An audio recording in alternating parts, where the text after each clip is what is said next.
आ जाइएगा अपनी बात पे। ए मेरे भाई, आज के घर में एक बिटिया का जन्म हुआ है, सुंदर सी कन्या का जन्म हुआ है। लेकिन एक कन्या के अवतार लेने में भीष्मक जी महाराज कितना आनंद है, बधाई बजवाते हैं, दान लोगों को बांटते हैं एक बिटिया के जन्म लेने में दादा। लेकिन इस संसार में लोगों को मेरी बहन बेटियों के नाम से घड़ा है। घर में बिटिया का जन्म हो जाए, घर में बिटिया का जन्म हो जाए और उसकी बूढ़ी वाली दादी से बोझो, अम्मा बहुरिया की तबीयत खराब थी, अच्छा क्या हुआ? अब उनको बताते शर्म लगती, घर में बिटिया हुई। हाँ, क्योंकि बिटिया का जन्म हुआ है ना। मेरी बहन बेटियों के नाम से लोगों को इतनी घड़ा है। बोझो बूढ़ी दादी से, अम्मा बहुरिया की तबीयत खराब थी, अच्छा निपट गया, क्या हुआ? क्या हुआ? कहते यार सब ठीक है। उनका बतावा शर्म लाग, क्योंकि घर में बिटिया हुई है ना। बोझो अम्मा क्या हुआ? कहते क्या बताए, बिटिया फाट परी आई, फाट परी आए। क्या समाज है दादा। अगर घर में कहूँ भैया का पुतवा का जन्म हो जाए, फिर बोझो दादे से, अम्मा बहुरिया की तबीयत खराब थी, अच्छा क्या निपटा, क्या हुआ? कहते पुतवा पोता। लेकिन मेरी बहन बेटियों के नाम से दादा लोगों को इतनी घड़ा है। शायद में इस संसार में मेरी बहन बेटियां न होती तो शायद में हम और आप भी न होते मेरे भाई। एक नारी कहती है, एक नारी कहती है कि मैंने ही पुरुष को जन्म दिया, अरे मैंने ही पुरुष से हारी, अरे मानो तो एक शक्ति हो, ना मानो तो अवेला नारी, मानो तो एक शक्ति हो, ना मानो तो अवेला नारी।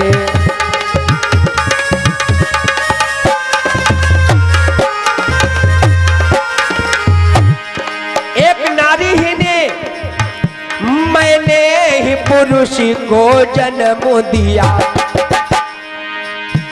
मैंने ही पुरुष से हारी, अरे मानो तो एक शक्ति हो, ना मानो तो अवेला नारी, मानो तो।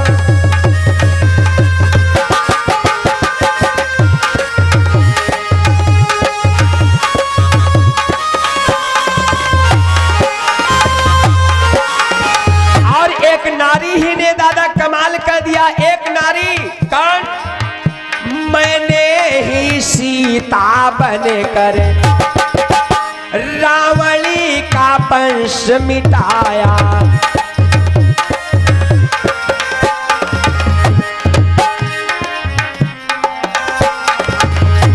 मैंने ही सीता बनकर रावणी का वंश मिटाया।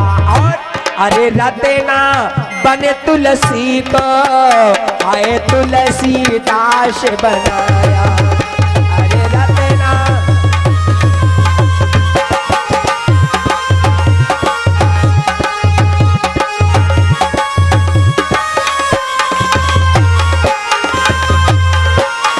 ए मेरे भाई, नारी निंदा ना करो, नारी नर की खान, नारी से नर उपजे ध्रुव प्रहलाद समान।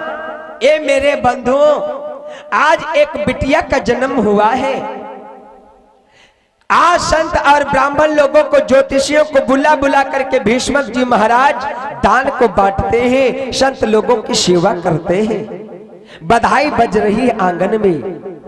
ए मेरे बंधुओं, आज संत लोगों से, ऋषियों से भीष्मक जी महाराज कहने लगे, महाराज मेरे बिटिया का नामकरण कर दीजिए।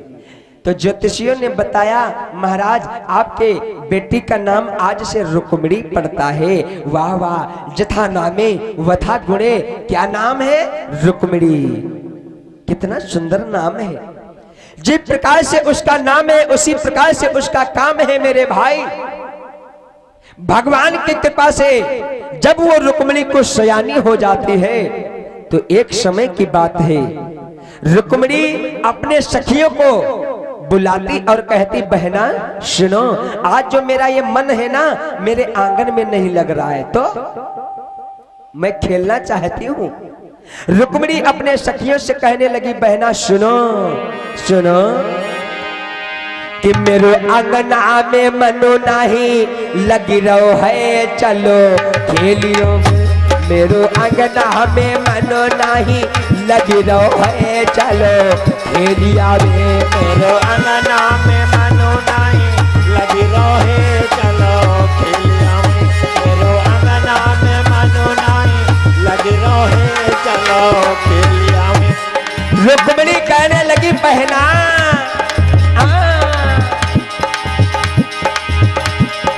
खेलिया बे खेलिया बे खेलिया बे खेलिया बे खेलिया बे खेलिया बे खेलिया बे मेरे दिल में मेरो अंगना में मनो नहीं लग रहो है, चलो खेलिया बे मेरो अंगना में मनो नहीं लग रहो है, चलो खेलिया मेरो अंगना में मनो नहीं लग रहो है, चलो खेलिया। आज मेरे भाई आज वो रुक्मिणी अपने सखियों को साथ में लेकर के जाकर के एक एकांत में जाकर के मधुवन में पहुंचती है। खेल कैसा कैसा खेल हुआ है, आंख मिचौनी का खेल। आंख मिचौनी का खेल खेले भैया लोगों, आंख मिचौनी का, आंख मिचौनी का छोटे छोटे बच्चे लोग खेला करते हैं आंख मिचौनी का खेल। कैसा खेल हुआ, एक सहेली के आंखों पे पट्टी को बांध दी जाती है, वही एक सहेली एक दूसरे का पता लगाती है। घंटों तक खेल होता रहा। ये मेरे भाई उसी समय हुआ क्या, खेल हो रहा है उसी समय क्या हुआ, एकदम से झमझम सी बरसात होने लगी। आंधी पे आंधी, तूफानों पे तूफान, काली काली सी रात। रुक्मिणी चिंगाने लगी बहना बहना ये क्या हो रहा है। मेरे भाई कैसा हुआ है वो दिन। अगर रुक्मिणी आकाश मार्ग में देखती है तो बिजली चमक रही है, अगर सामने को देखती है तो सिर्फ जल के अलावा कुछ भी दिखाई नहीं पड़ता है। ऐसा वो काला काला दिन, काली काली सी रात, कैसा हुआ है वो दिन। हाय हाय कैसा दिन। अरे बिजली चमके या आसमान मां,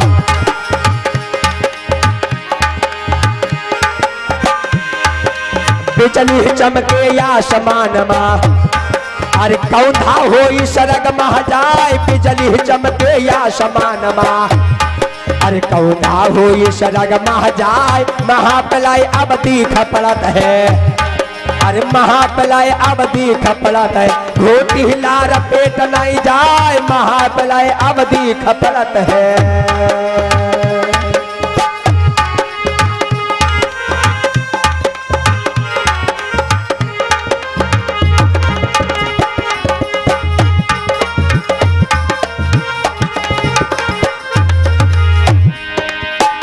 बिजली चमके आसमानी माह, कौंधा होई सरग मां जाए, बिजली चमके आसमान मां, कौंधा होई सरग मां जाए, रुक्मिणी बिटिया रोवन लागी, डर से मेरो जियन करो जाए।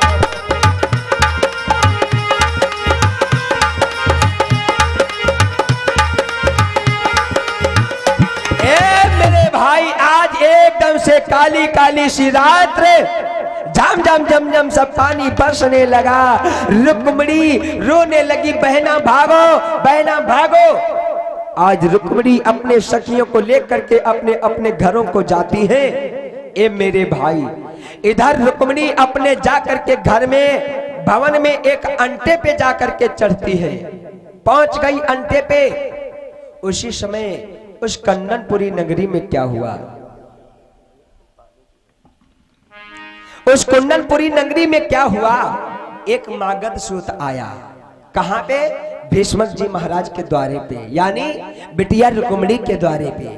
मागध सूत जानते हैं आप लोग, मागध सूत जानते भैया लोगों, मागध सूत। पहले के जमाने मागध सूत लोग आया करते थे। मागध सूत उनको कहते हैं जिनको हम और आप खुनखुनिया वाला बोला करते हैं। पहले के जमाने में ये लोग मागध सूत आते थे, जब 4 बजता था ना, सुबह का जब 4 बजता था, तो ये लोग दूसरे के द्वारे पे जाते थे, भगवान का गुणगान करते थे, तब लोग भिक्षा देते थे। वही एक मागधसूत भीष्म जी महाराज के द्वारे पे आता है, वो गुणगान करता है, मनिहारी गीतों को गाता है। मागधसूत गाता क्या है? रुक्मिणी सुन रही है, मागधसूत गाता क्या है? गाता है कि ब्रजभूमि में हुआ है अवतार कन्हैया का, सौभाग्य हो जिन्हें दीदार कन्हैया का। इस लोक ही से क्या, परलोक ही में क्या, त्रिभुवन त्रिकाल में है सारे कन्हैया का। त्रिभुवन त्रिकाल में है सारे कन्हैया का। वाह वाह, जय कन्हैया का नाम मागधसूत ने लिया है और वो कन्हैया का नाम रुक्मिणी के कानों में पहुंचा। एकदम से रुक्मिणी चिंगार उठी, कौन कन्हैया, कहाँ रहता है कन्हैया, क्या करता है कन्हैया? रुक्मिणी जाकर के मागधसूत के पास में जाकर के हाथ जोड़ करके कहने लगी, बाबा बाबा, किस कन्हैया को तुम नाम ले रहे हो? कहाँ रहता है कन्हैया, क्या करता है कन्हैया? मागधसूत कहने लगा, बेटी रुक्मिणी, तुम कन्हैया को नहीं जानती हो? अरे वही तो परम पिता परमात्मा है, वही तो सब कुछ है, इष्ट देवता है। ये मेरे भाई, जब कन्हैया का नाम सुना है रुक्मिणी ने, तो आज मन ही मन में अपने सोचने लगी, जिस कन्हैया का नाम ये मागधसूत ले रहा है, अगर मैं अब अपना विवाह करूंगी तो उस कन्हैया के साथ में, वरना सारी जीवन इसी प्रकार से क्यों ना हमें कुंवारी बन करके व्यतीत करना पड़े, लेकिन मैं अगर विवाह करूंगी तो उस कन्हैया के साथ में। रुक्मिणी ने प्रण कर लिया, रोने लगी भगवान कन्हैया के लिए। रुक्मिणी, कन्हैया, अगर मैं अब विवाह करूंगी तो तुम्हारे साथ में, वरना मैं इसी प्रकार से सारी जिंदगी को व्यतीत कर दूंगी। कन्हैया, श्याम, कब तुम हमें मिलोगे? श्याम, अरे कब यही हो रे घन श्याम हमारी गली, आई हो कब घन श्याम हमारी गली। कमाई हो धन श्यामा हमारी गली, कमाई हो धन श्यामा हमारी गली, कमाई हो धन श्यामा हमारी गली।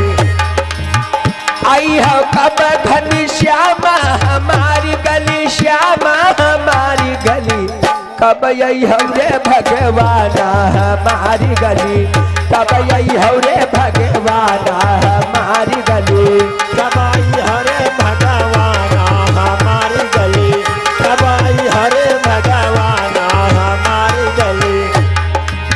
रोई रोई आखियाँ मोरी पोछ, रोई रोई आखियाँ मोरी पोछ, रोई रोई आखियाँ मोरी पोछ, रोई रोई आखियाँ मोरी पोछ।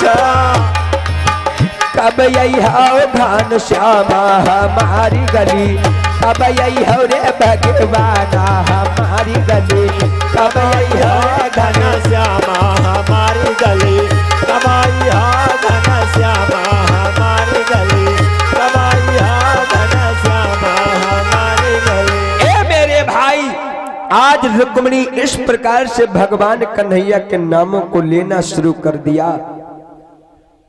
आज रुक्मिणी भगवान के नाम का जप करने लगी। कन्हैया, आ जाओ मेरे श्याम, कब आओगे? ये मेरे भाई, रुक्मिणी ने प्रण कर लिया, अगर मेरा विवाह होगा तो उस कन्हैया के साथ में। ए मेरे भाई, रुक्मिणी ने प्रण कर लिया। प्रण करती और रोती है। आइएगा, रुक्मिणी की लाज कैसे बचती है, भगवान अपने भक्तों की कैसे लाज को बचाते हैं, एक भक्ति धारण करने वाले मनुष्य को भगवान कैसे मिलता है, अगली चर्चा 1 मिनट के अंदर थोड़ा सा और एक पद तब तक हमारे छोटे भैया जी के द्वारा समर कर लीजिएगा और तत्पश्चात अगली चर्चा। बोलिए वृंदावन बिहारी लाल की जय हो। भैया थोड़ा दान बेन बोलना है। रोक दो इसको। रमण राधा रमण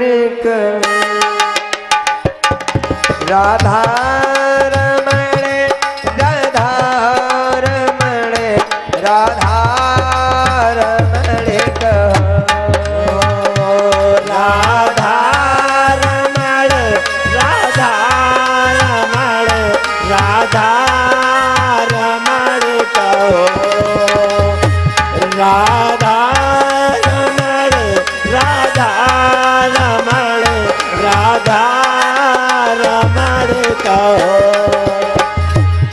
राधा रमणी राधा रमण राधा रमणी कह राधा रमण राधा रमण राधा रमण कहो राधा रमण राधा रमण राधा रमण कह राधा रमण राधा रमण राधा रमण कहो राधा रमण राधा रमण राधा रमण कहो। ए मेरे भाई आ जाइएगा अपनी बात पे। बात चल रही इधर रुक्मिणी ने हट कर दिया, प्रण कर लिया कि अगर मैं अपना विवाह करूंगी तो उस कन्हैया के साथ में क्यों ना हमें इसी प्रकार से सारी जिंदगी व्यतीत हो जाए कुंवारी बन करके, लेकिन मैं दूसरे के साथ में कदापि अपना विवाह नहीं करूंगी। ए मेरे बंधुओं, और इसी बीच में भोला भार्गव भैया जी के द्वारा नया गांव से 51 मुद्राएं आई हुई हैं, बहुत बहुत धन्यवाद है। ए मेरे बंधु, रुक्मिणी ने प्रण कर लिया अगर मैं विवाह करूंगी तो उस कन्हैया के साथ में एक भक्ति धारण करने वाले मनुष्य को भगवान कैसे मिला है, ध्यान देना। लेकिन मेरे भाई क्या है, हम और आप भगवान को जानते नहीं, हम और आपको भगवान को पहचानते नहीं है। हमारे आप लोगों के अंदर भगवान के प्रति श्रद्धा और विश्वास क्यों नहीं आता है? क्योंकि हम और आप भगवान को नहीं पहचानते हैं, श्रद्धा नहीं है। और जब श्रद्धा नहीं होगी तो भगवान को पहचानेंगे नहीं, और अगर विश्वास नहीं होगा तो भगवान को मानेंगे नहीं। ए मेरे बंधु, भैया इको कम कर दो थोड़ी सी। जाने बिन न होई प्रतीति, बिन प्रतीति होई नहीं प्रीति। जिसको हम और आप ज्यादा जान परिचित नहीं है, उससे ज्यादा प्रेम व्यवहार नहीं करना चाहिए, धोखा हो जाता है। मेरी बातों पे ध्यान देना।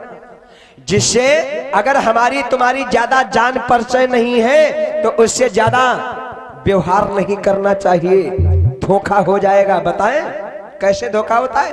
जाने बिन न होई प्रतीति, बिन प्रतीति होई नहीं प्रीति। जिसको हम और आप ज्यादा जान परिचित नहीं है उससे ज्यादा प्रेम व्यवहार नहीं करना, धोखा होगा। कैसे? एक बार ऐसे लखनऊ में हाईवे रोड के किनारे मेरा कार्यक्रम चल रहा था, तो शाम का समय हम लोग समापन दोपहर की कथा बंद किए और बढ़िया रोड की तरफ को टहलने के लिए गए, डोल डाल बढ़िया।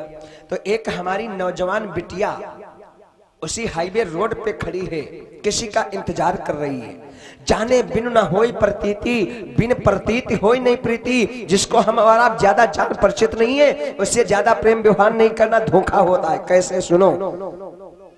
तो हम लोग उसी रोड पे टहल रहे थे, एक हमारी नौजवान बहन उसी रोड पे खड़ी है, किसी का इंतजार कर रही है। इधर एक भाई साहब अपने बाइक से नया स्प्लेंडर, और इसी बीच में वाह भाई पुरस्कार आया हुआ है अंकिता यादव जी के द्वारा, इदलीसपुर से बिटिया जी के द्वारा 11 मुद्राएं आई हुई हैं, बहुत बहुत धन्यवाद है बिटिया जी के लिए। जिससे ज्यादा जान परिचित नहीं उससे ज्यादा प्रेम व्यवहार नहीं करना, धोखा होगा। एक नौजवान बहन उसी हाईवे रोड पे खड़ी है मेरे भाई, एक इधर भाई साहब नया स्प्लेंडर। दादा कहीं ससुराल में पाए होंगे? एक बात बताए दादा, जो ससुराल में चीज मिलती है ना, जो ससुराल में चीज मिलती है उसकी चाल ही दादा कुछ अलग होती है। हाँ, अम्मा बप्पा साइकिल लेकर दे दे, उधर से बाजार से लाए, उधर भसौरी में खोस दे, नहीं देखने वाले। अगर वही अम्मा बप्पा हुआ वाले कहूँ दे दे, भले ठेलिया दे दे, फिर वही के टायर पहुंचे जाइए है का ससुराल। ये मेरे भाई साहब नया स्प्लेंडर अपने बाइक ससुराल में पाई होगी, अब खूब बढ़िया झार 80-90 के। इसके लिए हम कहते हैं भगवान मोटरसाइकिल चलावे वाले तुमका डर नहीं लगा। हमारे साथ हम दादा या काधे ऐसे रहा, इनका काहे डर नहीं। हम बहुत खूब समझाए भैया गाड़ी ना तेज चलाओ, क्योंकि हम तो पाए बैठन ना। अब ये पहने है नहीं कुछ थोड़ा बहुत, अब 3-4 महीना पड़े रह रहा ना, अब ये नहीं पहन पाए तो ऐसी गाड़ी ना चलाई है। ए मेरे भाई साहब नया स्प्लेंडर झा खींचते जा रहे हैं। जान पर से कोई नहीं है दादा, लड़की ने आवाज दिया, हाय जीजा नमस्ते। जीजा मारो दादा, गाड़ी में मारी, गाड़ी ठवर चुचवाई गए। कहे ना दादा हमारी बहन बिटिया, दादा कोई नौजवान बिटिया किसी को जीजा कह दे और दादा जीजा गाड़ी ना रोके। मैं जब तक ब्रेक लगाई तब तक गाड़ी थोड़ा आगे बढ़ गई। भाई साहब कहने लगे और सब ठीक हो? लड़की कहने लगी हाँ जीजा सब कुछ ठीक है। अब भाई तो हमको याद क्यों करोगे, अब तो हमारी दीदी की याद करोगे, तुम तो हमको भूल गए हो। नहीं कहाँ तुम्हें चलना है, जान परिचय कोई नहीं दादा, सीटी रोक दो, जान परिचय कोई नहीं है। लड़की कहने लगी जीजा हमको भिटौली तक चलना है। अब बैठो, जान परिचय कोई नहीं। जीजा शब्द में दादा कितनी दम है, जीजा में, जीजा मरुना जीजा, हाँ जीजा में इतनी दम है। और जीजा के नाम पर दादा जीजा ससुराल के जाए, यहाँ अम्मा बप्पा गाड़ी दे दे या फिर बताओ अम्मा बप्पा खपड़ी पे सवार हो जाए और ससुराल माँ बस यब तक ए जीजा तुम, हाँ फिर देखो सबको बर्दाश्त है। लेकिन मेरे भाई जीजा शब्द में कितना दम। भाई साहब कहने लगे आओ बैठो, फिर लगाई दादा किक, जा रहे। लड़की ने क्या किया, लड़की ने नाटक बनाया, अपने पैर से चप्पल को गिरा दिया। जीजा रोको गाड़ी, चप्पल गिर गए। जीजा दादा गाड़ी दर्द रोका, गाड़ी थोड़ा आगे बढ़ गई। जीजा ने, लड़की ने नाटक बनाया, जीजा मेरा पैर दुख रहा है, मेरा पैर शून्य हो गया। जीजा कहने लगे तुम गाड़ी पे रुको, हम चप्पल लेने जाते हैं, चप्पल हम उठा लें, तुम गाड़ी पे रुको। जान परिचय दादा कोई नहीं, जाने बिन न होई प्रतीति, बिन प्रतीति नहीं होई प्रीति। धोखा हो जाएगा कैसे, सुनो। जीजा पीछे चप्पल लेने के लिए, उठाने के लिए गए। लड़की बार बार पीछे घूम करके देखती रही, दादा जीजा कब चप्पल उठावे, बार बार घूम करके देखती रही। और जो ही जीजा ने झुक करके चप्पल को उठाना चाहा, ये मेरे भाई लड़की इधर देखा उधर देखा, लगाई किक, झर काटते चली गई। दीदा आ जाओ दादा, पता लगाओ तो कहाँ गए। समझ गए, जाने बिन न होई प्रतीति और बिन प्रतीति होई नहीं प्रीति। जिसको हम और आप ज्यादा जान परिचित नहीं है, उससे ज्यादा प्रेम व्यवहार नहीं करना मेरे भाई, धोखा हो जाता है। आज हमारे आप लोगों के अंदर श्रद्धा क्यों नहीं आती है, भगवान को क्यों नहीं पहचानते, क्योंकि भाव और श्रद्धा नहीं है। आज वो रुक्मिणी भगवान कन्हैया के लिए रोती है, बिलपती है, कन्हैया मैं तुम्हारे साथ में विवाह करूंगी, वरना सारी जिंदगी इसी प्रकार से व्यतीत कर दूंगी, मैं दूसरे के साथ में कदापि विवाह नहीं करूंगी। और इधर भीष्मक जी महाराज को चिंता हो गई। कैसी चिंता, अपने दरबार में उदास चेहरे को लिए हुए बैठे हैं, मन ही मन में सोचते हैं अब तो हमारी बेटी रुक्मिणी ब्याह के योग्य हो गई है, कहीं पे सुंदर सा लड़का ढूंढना चाहिए, राजकुमार ढूंढना चाहिए। नींद नहीं आती भीष्मक जी महाराज को। और सत्य मेरे भैया लोगों, बुजुर्गों, इस संसार में 4 व्यक्ति दादा ऐसे हैं, 4 व्यक्ति ऐसे हैं जिन लोगों को दादा रात में भी नींद नहीं आती है। कौन है 4? कि बना भवन जिनका चुबे और शरप बाशी घरी होई, विप्र भार सर पर लदा जाकी सुता सयानी होए। इन 4 लोगों को दादा रात में भी नींद नहीं आती है। ये 4 लोग ऐसे हैं, इन लोगों को रात में भी नींद नहीं आती है। ध्यान देना, कौन है 4? बना भवन जिनका चुवे, सरप बास घर होय, विप्र भार सर पर लदा और जाकी सुता सयानी होय। आपका अच्छा खासा दादा घर बना है, एक चारपाई पे पत्नी छप्पर के नीचे लेटे हैं, चैन की नींद सो रहे हैं। ऊपर से झम झम झम झम पानी बरसने लगा। अब घरवाली वही पार कथरी खींचे ठाड़, कहते कथरी रजैया यही पार खींच लाओ, कथरी सब भीजी जात, खींचा तानी मचे हो सोई हो भैया। नींद आएगी। बना भवन जिनका चुवे सरप बास घर होए। आपके दादा कमरे में कोठरी में कालिया नाग निवास कर रहा हो, अब कोई रिश्तेदार मेहमान आवे, कहा भैया जाओ इमा बिस्तर लाग सोए जाओ। जाएगा दादा? पता नहीं दादा कब निकले फार खाए। बना भवन जिनका चुवे सरप बार घर होए, विप्र भार सरप लदा, जात की सुता सयानी होए। उन मेरे बुजुर्ग लोगों के दिलों पे हाथ धर के बूझो, जिन मेरे बुजुर्ग लोगों के घरों में बहन बेटियां ब्याह के योग्य हो गई, क्या चैन की नींद आती है? नहीं आती मेरे। आज वो भीष्मक जी महाराज को चिंता हो गई, अब तो मेरी बेटी रुक्मिणी ब्याह के योग्य हो गई है। भीष्मक जी महाराज सोचते हैं कि रुक्मिणी ब्याह के योग्य हुई, उसी कारण बढ़ता जाता है बेटी के बय का चार चंद अब सर पर चढ़ता जाता है।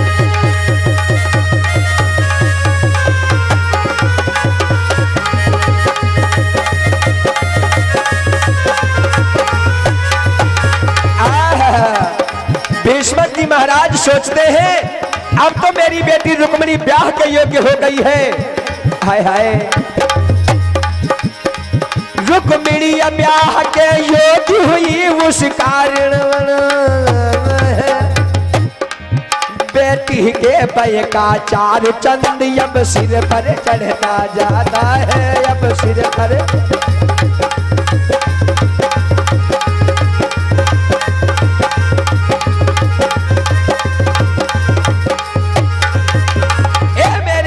भीष्मक जी महाराज सोचते हैं कि अब तो मेरी बेटी रुक्मिणी के ब्याह के योग्य हो गई है, कहीं पे सुंदर सा लड़का ढूंढना चाहिए, राजकुमार ढूंढना चाहिए।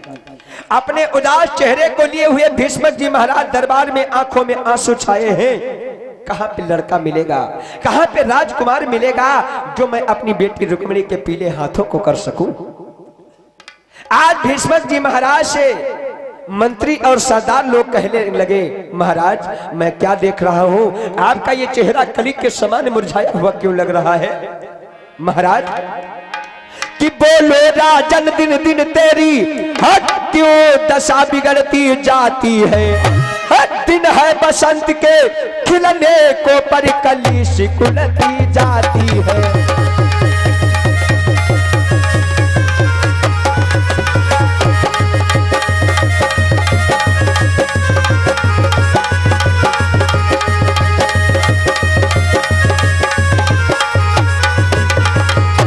भीष्मक जी महाराज से मंत्री कहने लगे, अरे महाराज बोलो, हाँ हाँ क्या हुआ? बोलो राजन दिन दिन तेरी क्यों दशा बिगड़ती जाती है, दिन है बसंत के खिलने को पर कली सिकुड़ती जाती है।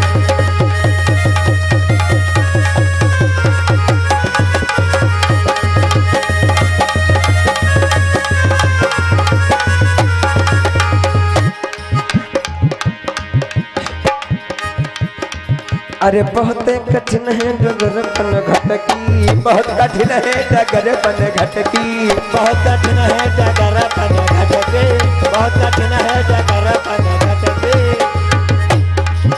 डगर पन घटकी, डगर पन घटकी,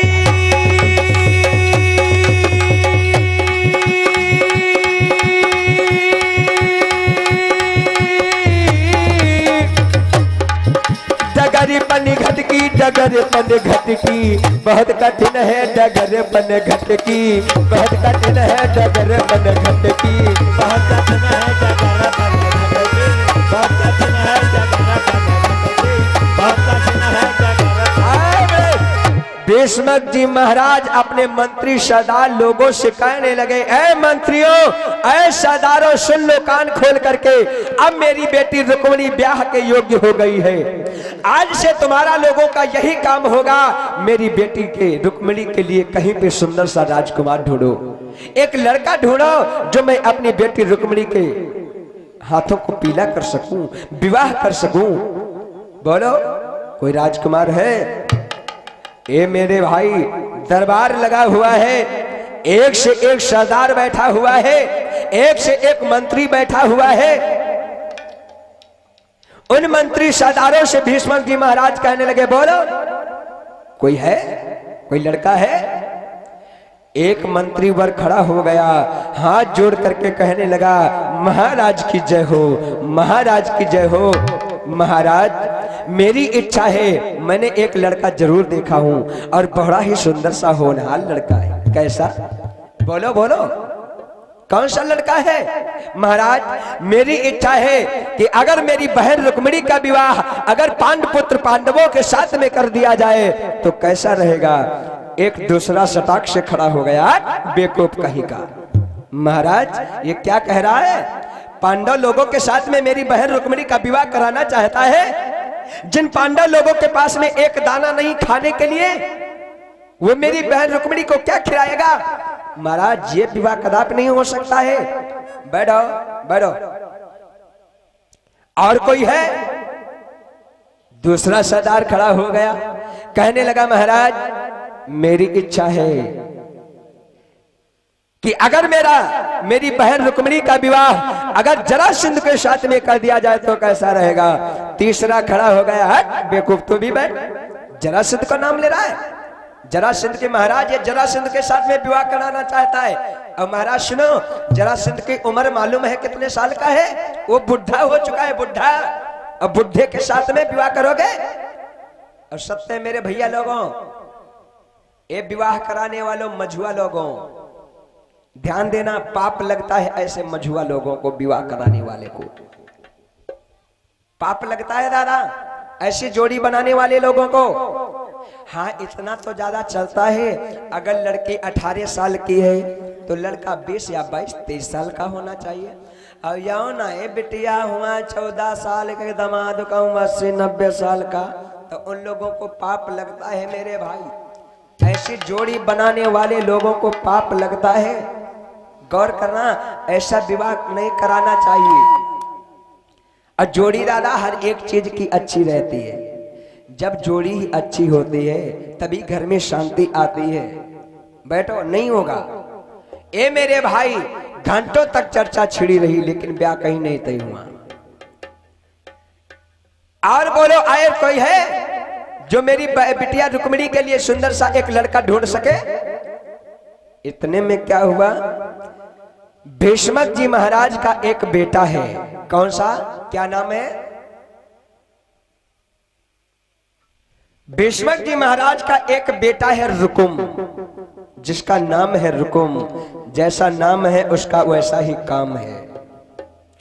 रुकुम हाथ जोड़ करके अपने पिता से कहने लगा, पिताश्री मैं भी बताऊं, एक बड़ा ही सुंदर सा लड़का है, अगर उसके साथ में मेरी बहन रुक्मिणी का विवाह अगर कर दिया जाए तो बड़ा ही सुंदर सा रहेगा।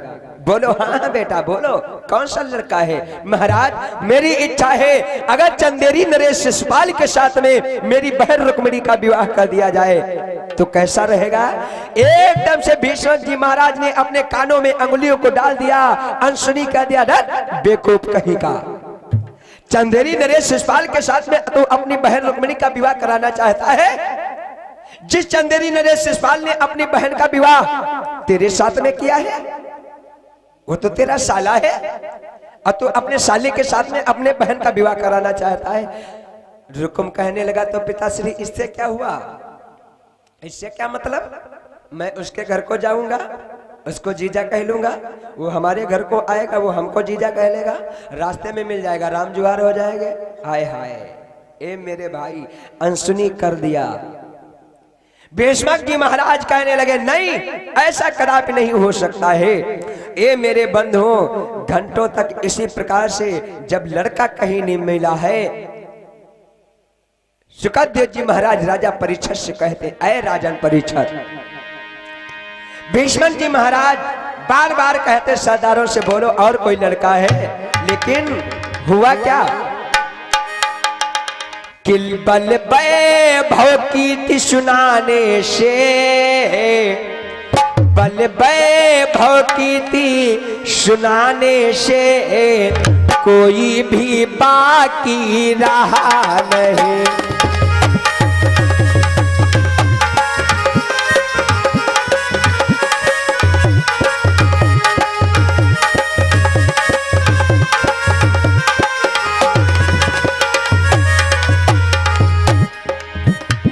बल वैभव कीर्ति सुनाने से कोई भी बाकी रहा नहीं। और घंटों तक चर्चा छिड़ी रही, घंटों तक चर्चा छिड़ी रही, प्यार ब्याह कहीं तय हुआ नहीं।